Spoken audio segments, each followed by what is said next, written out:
Hi viewers. పూర్వం రాజుల యొక్క ఆస్థానంలో ఆసు కవులని కొంతమంది ఉండేవారు. వీళ్ళ పని ఏంటంటే అప్పటికప్పుడు రాజు ఏదైనా ఒక పదం చెప్పిన, ఒక లైన్ చెప్పిన, ఒక సీన్ చెప్పిన దాని మీద టక్క టక్క టక్క కవిత్వం చెప్పాలి. అలా ఈరోజు జగన్మోహన్ రెడ్డి తయారాడు. ఏ రకంగా అబద్ధాలు చెప్పడంలో. రఘురామకృష్ణరాజు అన్నాడు, జగన్కు ఉన్నటువంటి అతి పెద్ద ధైర్యం కావచ్చు, బలం కావచ్చు, ఆయుధం కావచ్చు ఉన్నారంటే జగన్ ఏది చెప్తే అది ఈయన ఎర్రి గొర్రెలు అంటే ఆయన అభిమానులు ఉన్నారు, ఫ్యాన్స్ ఉన్నారు, వాళ్ళు ఆయన బలవరావు బాబు అని. గణేష్ గోల్డ్ తాకట్టులో ఉన్న బంగారాన్ని విడిపించి కొనబడును. సంప్రదించండి 9966611144. అలా ఈరోజు జగన్ ఈవీఎంల ట్యాంపరింగ్ అంటూ మాట్లాడని నమ్మారు. ఈరోజు బ్యాలెట్ బాక్స్ ద్వారా పెడితే రిగ్గింగ్ అంటే నమ్ముతున్నారు.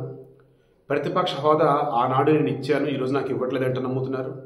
చివరికి పవన్ కళ్యాణ్ గురించి ఆయన మాట్లాడిన మాటలు చూసి ఆహా ఓహో అంటూ ఉన్నారు.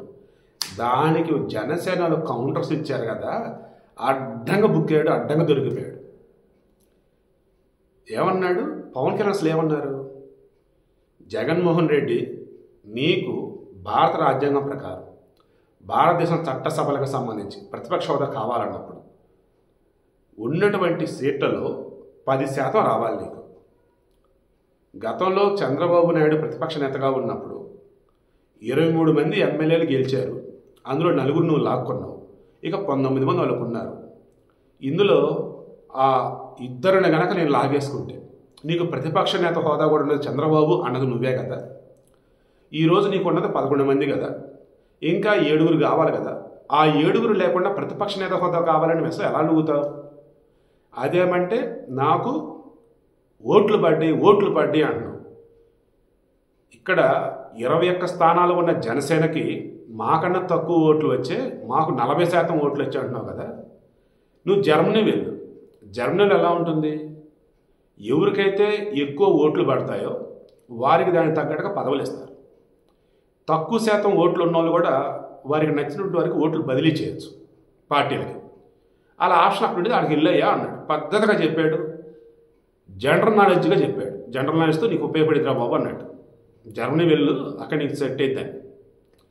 అదే విషయం ఈరోజు జగన్మోహన్ రెడ్డితో మీడియా మిత్రులు అన్నారు. దానికి ఏమన్నాడు జగన్? కార్పొరేటర్కి ఎక్కువ, ఎమ్మెల్యేకి తక్కువ. ఆయన మాట్లాడేది కూడా నేను వినాలా, ఆయన చెప్పింది పట్టించుకోవాలి అన్నట్టుగా అన్నాడు. దాంతో ఇచ్చారండి జనసేన వాళ్ళు. చెంచులగూడకి ఎక్కువ, చెంచులగూడ జైలు ఉంది కదా దానికి ఎక్కువ, తీహార్ జైలుకి తక్కువ. ఎందుకంటే అది పవన్ కళ్యాణ్ అట గెలవక లైఫ్లో ఒకసారి ఎమ్మెల్యే గెలిచాడట. మన జగన్మోహన్ రెడ్డి అవక జీవితం ఒకసారి ముఖ్యమంత్రి అయ్యాడు, ఇక అవడు. వాడు పవన్ కళ్యాణ్ అలా కాదు. ఇప్పుడు ఎమ్మెల్యే అయ్యాడు, ఉప ముఖ్యమంత్రి అయ్యాడు, నెక్స్ట్ ఏదో ఒక సీఎం అవుతాడు. జగన్ కాలేడికి జీవితంలో కాలేడు. సో ఇప్పుడు ఏమంటున్నారు? ఇంకా ఏమయ్యా జగను, ఆ చెంచులు కూడా జైలు ఎవరు ఉంచుతారు? రిమాండ్ ఖైదీలు ఉంచుతారు, లేదంటే నార్మల్ వాళ్ళు ఉంటారు, చిన్న చిన్న దొంగతనాలు చేసిన వాళ్ళనే. ఆ జైలు నీకు చాలా తక్కువ అయ్యా అంటే, చెంచులు కూడా జైలు నీకు చాలా తక్కువ. నీ స్టేజ్ అది కాదు, అంతకు మించి నీది. పోనీ తీహార్ తక్కువ అయ్యా నీకు. తీహార్కి నువ్వు తక్కువ, చెంచులు కూడా నీకు తక్కువ, తీహార్కి నువ్వు తక్కువ. నీ స్టేజ్ ఏంటి? నువ్వేంటి సిబిఐ కేసులు, ఈడీ కేసులు ఉన్నాయి. నాన్న అధికారాన్ని అడ్డదిడ్డంగా దోచుకున్నావు, ఇప్పుడు కేసులు ఉన్నాయి. సో ఇటువంటిప్పుడు నీకు ఎటువంటి జైలు కావాలి? ఎంపిక చేసుకో, ఎందుకంటే త్వరలో జైలుకి వెళ్ళాలి కదా అంటున్నారు. ఇక ఆసుకవ్ అని స్టార్టింగ్లో చెప్పాను, దాన్ని కంటిన్యూషన్ చేస్తాను. అంటే అప్పటికప్పుడు అబద్ధాలు ఆడేస్తాడు. ఎలా? ఇందా చెప్తున్నట్టుగా, నేను చంద్రబాబు ప్రతిపక్ష నేత హోదా ఇచ్చా, నాకు ఇవ్వట్లేదు వాళ్ళు. చంద్రబాబు 23 స్థానాలు గెలిచాడు, నువ్వు 4 లాక్కున్నా, ఇంకా 19 ఆయన దగ్గరే ఉన్నాయి. సో 18 స్థానాలు సరిపోతాయి. సో అందుకని ప్రతిపక్ష నేత హోదా ఉంది. నువ్వు దాన్ని లాక్కోవడానికి ఎంత ట్రై చేస్తావు?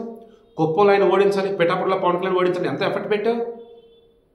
ఎందుకు? ప్రతిపక్ష నేత అసలు ఎవరు ఉండొద్దనే కదా, ఆ హోదా ఎవరికి ఇవ్వద్దనే కదా. చివరికి నీకే లేకుండా చేశారు. 11 వచ్చినాయి నీకు. ఇది ప్రజలు ఇచ్చిన తీర్పు. నువ్వు అడిగితే నీకు ఎవరు? ఈరోజు అయ్యన్న పాత్రుడు అదే అన్నాడు. అడ్డదిడ్డంగా వార్తలు రాపిస్తున్నాడు ఆ సాక్షిలో. అడ్డదిడ్డంగా వైసీపీలు మాట్లాడుతున్నారు. ఏంది ఇది?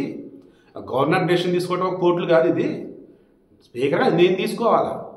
18 సీట్లు ఆడికి వస్తే ఇద్దు, ఏడొచ్చింది అని చెప్పేసి క్లారిటీ ఇచ్చాడు.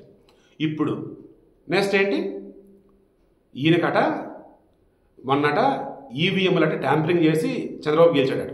సరే బాబు బ్యాలెట్ కదా రండి అంటే, ఇప్పుడు కూడా మరి టీడీపీలు గెలిచిన ఏంటి బాబు అంటే పట్టభద్రుల ఎమ్మెల్సీలు సజ్జల మా ఓటర్లు వేరే ఉన్నాడు కదా. ఎప్పుడన్నాడు ఈ మాట? వైసీపీ హయాంలో 3 పట్టభద్రుల స్థానాలు క్లీన్ స్వీప్ చేసిన టీడీపీ. అప్పుడు అడిగితే మా ఓటర్లు వేరే ఉన్నారన్నాడు. ఇప్పుడు బ్యాలెట్ బాక్స్ అడిగారు. బ్యాలెట్ బాక్స్ మళ్ళీ టీడీపీలు గెలిస్తే రిగ్గింగ్ చేశారంట. వైసీపీ అధికారంలో ఉన్నప్పుడు టీడీపీ గెలిస్తేనేమో మా ఓటర్లు వేరే అన్నారు. ఇప్పుడు టీడీపీ అధికారంలో ఉంది, బ్యాలెట్ పేపర్ గెలిస్తేనేమో రిగ్గింగ్ అంటున్నారు. ఇనోవాడు ఎర్రిపప్ప అయితే చెప్పేవాడు వైసీపీ అప్ప అన్నట్టు ఉంది ఇక్కడ. ఇంకా ఇందులో చాలా ఉన్నాయి, ఎక్కువ వద్దు, ఇప్పటికే లేట్ అయింది, క్లోజ్ చేస్తున్నా. ఇప్పటికైనా మారకపోతే జగన్ని ముడ్డి గడుకోవడం చేతకనట్టు పిల్లోడు కూడా పట్టించుకోడు, ఎగతాళి చేస్తాడు. ఎందుకంటే పాపం జగన్ ఎత్తుకొని ముద్దులు పెడతా ఉంటాడు. వాడు ముడ్డు గడుపులేదు, అబ్బో కంపు భరించడం.